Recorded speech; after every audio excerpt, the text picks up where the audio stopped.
today's ganap nga ay day off muna nga ng Disney Princess sa pagpunta sa resto at ako naman ay magbabiyahe sa shop ni nanay sa Suliban. Bisitahin ko nga ngayon si nanay Angeline Mapagmahal sa Suliban para tulungan nga siyang mag-live sa Kalista by Mengay. O diba, bala ko sa day off ko ngeni.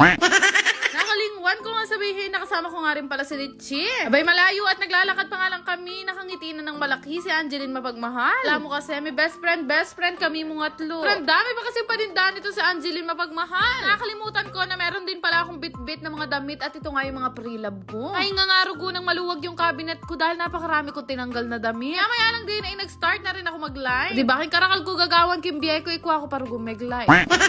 Sobrang nakakatuwa naman mo dahil napakarami nga bumibili dito kay nanay. Naman kasi yung mga pre-love ko, naubos agad ng malinamnam. Paano kasi mga branded pa yung mga yun? Aba, napakatagal ko ding nag-live. Umapot din ng 3 hours. Ano nung kayari ko nga mag-live, nagtulong na nga kami ni Angeline Mapagmahal na mag-pack nga ng mga order. Maraming salamat sa lahat ng bumili sa aming kagabi. Naubos rugoy stock ng nanay ko.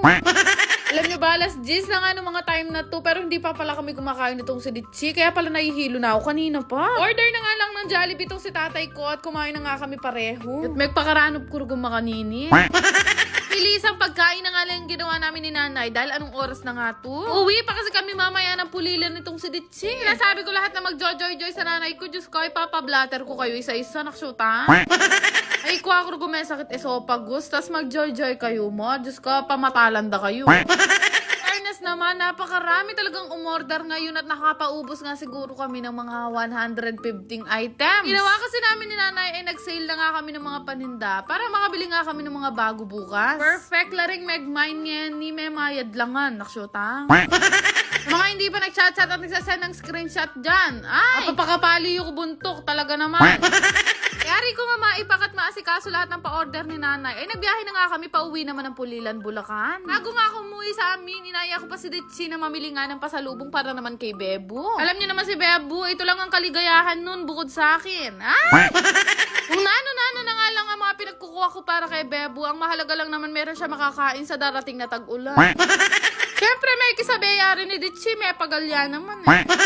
Nagdagan ko na nga rin ang mga pinagbibili ko dahil itong si Bebo at si Ditchi, nagbubuisit yung mga yan pag walang makain. Ay, maping makanta. Buti na talaga naalala kong dumaan ng 7-Eleven, wala palang pagkain, pati si Penelope. Mapamili na nga kami, nagbiyahe na ulit kami pa uwi. At ilang minuto lang naman, nakauwi na nga rin kami dalawa ni Ditchi. Onsi na nga kami nakauwi ni Ditchi Bells at pag uwi ko, hindi pa ako matutulog agad. Marami pa akong aasikasuhin. Wala yung kabud ko mo, Disney Princess na. Urong pa nga ang Disney Princess dahil napakarami pa palang urungin dito. Naksyota. Hindi ko nga manampil si Penelope naman ang papakainin ko. Diyos ko, may ugseya pa yung alti. Sobrang pagod nga ng Disney Princess ngayon at hindi pa kami nagkikita ni Bebo. Buti na lang nung pag-uwi niya. Ay, may dala nga siyang pasalubong din sa akin. Na-late daw kasi yung birthday gift niya sa akin. Pero okay lang yan, ang mahalaga meron. Charis! Mela ko yung pagaling Disney Princess. Sige na, pwede na kang minom kahit alas 3 kang umuwi. Actually guys, alam ko na itsura ng mga bag na to dahil ito nga yung mga sinend ko sa kanya na gusto kong bilhin. Hindi ko alam kung ano pa yung nasa loob ng bag. Malay nyo, nilagyan niya pa ng palaman. Ay! Lakas nga makamadam nitong binili niya sa akin. Gusto ko to kasi napakarami ko talagang gamit lalo na kapag nagpupunta ako ng resto. Bukod doon, binigyan niya pa ako ng Michael Kors at ito nga yung pinaka nire-request ko talagang bag sa kanya. Grabe, gustong gusto ko nga itong bilhin kaya sumasideline ako ng live selling. Charis! Ito nga yung closer look ng mga bag na pinagbibili sa akin ni Bebo. Grabe, napakaganda ng quality. Pero syempre, hindi naman tayo magiging madamot for today's ganap. Kaya i-isplok ko na din sa inyo kung saan niya to binili. Syempre, alam ko din dahil ako ang nagturo sa kanya kung saan siya bibili.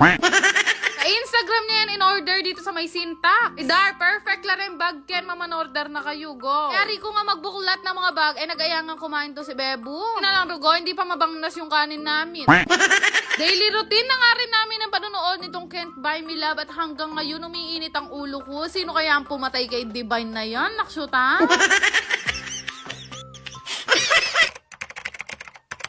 Bago nyo i-skip tong video, gusto ko lang ipakita sa inyo itong nilalaro kong Aurora game. Para mag-register, ilagay nyo lang ang inyong mga phone number, gumawa ng sariling password at i-confirm. Ganun lang kadali, meron na nga kayong account dito sa Aurora game at napakadami nyong pwedeng pagpili ang laro dito. Pero syempre, bago ang lahat, kakailanganin nyo muna mag-cash in. Sobrang dali lang naman mag-cash in guys, sundin nyo lang lahat ng instruction nila and after that, pwede na nga kayong maglaro. Madalas kong ang laruin dito, itong Dragon and Tiger na sobrang dali lang din manalo. Bebet ka lang naman dyan kung magkano yung gusto mong ibet, tapos meron din silang color game gaya nito. For sure naman, alam nyo na kung ano yung mechanics nito, kagaya lang din sa perya, pero dito, syempre, hindi mo nakakailanganin lumabas. Easy play, easy win nga lang dito sa Aurora Game, kaya subukan nyo na ring laruin. Pero paalala lang, ang Aurora Game po ay para lamang sa mga matatanda at hindi ko po inire-recommend sa mga bata. Kaya mag-download na kayo gamit ang link na makikita nyo sa comment section. Yan lang naman. Salamat!